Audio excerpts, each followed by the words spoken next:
Sitaki nimekuchoka. Kijana ambacho nakuondosha sasa. Na bangeni, mbona bangeni nani? Bibi sio kama dada yangu yule. Dada yangu. Wewe nani nienda kwa babako? Naenda kwa mamangu na kwa babangu. Basi ameisha lakini si ameisha mbona wewe? Sitaki nimekuchoka wewe nimekuchoka. Nakwambia yule kila siku na bangeni wewe. Mtoto wa dadangu ndo kanisa. Mtoto wa dadako. Subiri mimi naenda nyumbani sitaki. Ni hapa niache sitaki nimekuja kukwetu. Sasa mtongo ukiondoka mimi unaniachana naye lakini na vitu vidogo unaanza kukupiga kelele. Sasa nakwambia yule aliyepiga mtoto dada yangu anaitwa Angel, mbona wewe lakini. Kwa hiyo nataka uondoke umwache mumeo. No basi.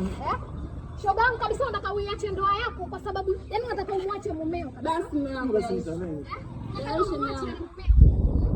Kaongelee ndani baba Yesu. Yaani umwache mumeo. Nadhani ndio atakupigia simu atakubembeleza. Ndio. Tuondoke mwanangu, kaongelee ndani.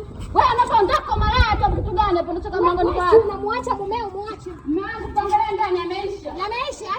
Yaani ungefanya kidogo kama unamwacha afu ndio ungeona.